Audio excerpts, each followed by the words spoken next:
Halo semuanya, dan selamat datang di pembahasan kita hari ini. Kali ini kita bakal ngebedah sebuah cerita sejarah yang jujur aja bikin merinding. Ini tentang seorang pria pinggiran yang pengabdiannya itu saking luar biasanya, suara langkah kakinya kedengaran di surga, padahal orangnya masih hidup dan jalan-jalan di bumi. Gila kan? Kisah ini bukan cuma soal sejarah aja, tapi tentang mental baja, kesetiaan dan transformasi yang benar-benar total. Jadi gini, mari kita mulai dengan satu pertanyaan yang lumayan bikin penasaran. Gimana ceritanya? Seseorang yang posisinya benar-benar ada di kasta paling bawah di masyarakat saat itu, bisa dapat status VIP spiritual yang bahkan bikin para malaikat geleng-geleng kepala takjub. Siapa sih sebenarnya sosok ini?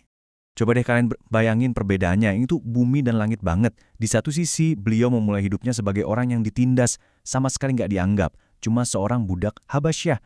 Tapi di sisi lain, di puncak spiritualnya, bukan cuma beliau yang pengen masuk surga, tapi menurut catatan sejarah yang kita bahas ini, surganya sendiri yang kangen dan nunggu-nunggu kedatangan beliau. Jauh banget kan loncatannya? Nah, pria luar biasa ini namanya Bilal bin Rabah.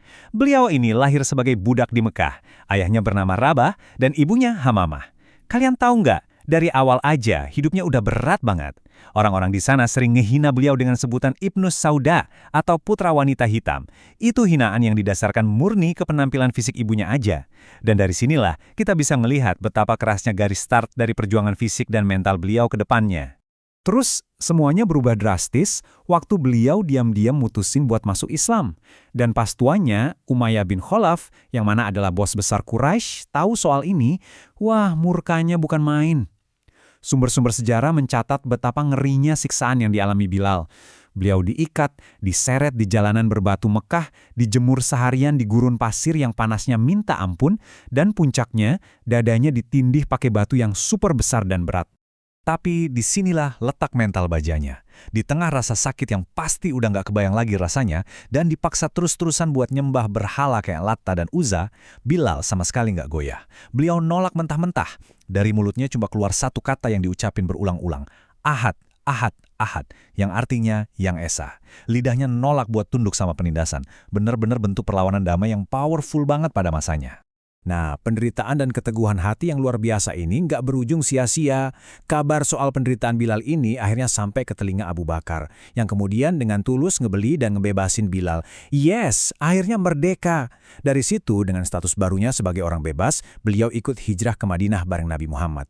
Dan di Madinah inilah, sang mantan budak ini dapat peran sejarah yang belum pernah ada sebelumnya. Terus pertanyaannya, kenapa harus Bilal yang dipilih jadi muazin pertama? Kenapa beliau dapat gelar istimewa muazin ar-Rasul? Ternyata alasannya bukan cuma karena suaranya yang lantang dan merdu aja, teman-teman. Beliau itu paham betul makna dari setiap kalimat adzan. Ditambah lagi disiplinnya luar biasa banget, nggak pernah telat buat sholat 5 waktu. Dan pastinya, keberanian beliau pas awal-awal dakwah di Mekah tadi udah kebukti. Paket komplit deh pokoknya. Bakat dapat, karakternya juga juara. Coba sekarang kita lompat ke momen puncaknya. Bayangin ya, bertahun-tahun kemudian, pas momen penaklukan Mekah, Nabi Muhammad nyuruh Bilal buat naik ke atas atap Ka'bah, tempat yang paling suci buat ngumandangin azan pertama di kota itu. Ribuan orang ngeliatin beliau. Pria yang dulunya diseret-seret, dihina di atas pasir kotor kota itu, sekarang berdiri di titik paling tinggi, manggil ribuan orang buat sholat. Ini sih benar-benar pembalikan nasib yang paling epik dalam sejarah. Oke, sekarang kita balik lagi ke misteri utama yang sempat kita bahas di awal banget tadi. Jadi, ada kisah di mana Nabi bermimpi dengar suara terompah atau sandal Bilal mendahului beliau di surga. Kira-kira tindakan spesifik harian apa sih yang bikin langkah kaki Bilal dapat status luar biasa ini? Dan ingat ya, sumber kita nekenin kalau ini bukan berarti posisi Bilal lebih tinggi dari Nabi, tapi ada satu amalan spesifik yang secara konsisten beliau lakuin. Waktu ditanya nih, jawaban Bilal benar-benar humble banget. Beliau nggak ngandelin amalan yang heboh-heboh. Rahasianya ternyata ada di rutinitas yang super disiplin, tapi sunyi. Jadi setiap kali wudunya batal, beliau bakal langsung wudu lagi buat ngejaga kesuciannya siang dan malam. Dan kelar wudu, beliau selalu konsisten buat sholat sunnah 2 rakaat. Udah, sesimpel itu. Tapi konsistensinya itu loh, tanpa putus. Sayangnya, narasi sejarah yang luar biasa menyentuh ini harus masuk ke babak yang cukup suram. Wafatnya Nabi Muhammad ninggalin kesedihan yang benar-benar nggak bisa diobatin buat Bilal. Kehilangan sosok pemimpin yang paling disayang dan dihormati itu bikin hatinya hancur berkeping-keping dan ngubah sisa hidupnya secara total. Buat Bilal, Madinah udah nggak kerasa sama lagi tanpa kehadiran sang Nabi. Selama 3 hari yang benar-benar menyiksa, beliau nyoba maksa buat tetap ngejalanin tugasnya. Tapi, setiap kali sampai di kalimat, Asyhadu anna Muhammad Rasulullah, yang artinya, aku bersaksi bahwa Muhammad adalah utusan Allah, suaranya pasti langsung pecah. Beliau nangis terseduh-seduh, saking gak kuatnya, sampai gak pernah bisa nyelesain panggilan azan itu lagi. Kesedihannya terlalu besar. Karena udah terlalu kewalahan sama kenangan di setiap sudut kota Madinah, akhirnya Bilal minta izin ke Khalifah Abu Bakar buat pensiun dari peran bersejarahnya itu dan milih pindah ke Damaskus.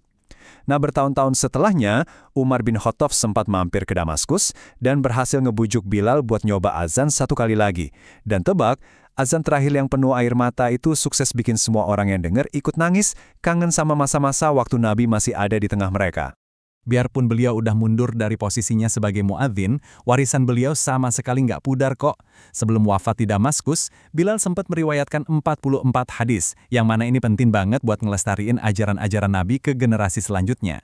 Salah satu yang ditekankan adalah soal seberapa berharganya nilai sholat malam buat lebih dekat sama Sang Pencipta.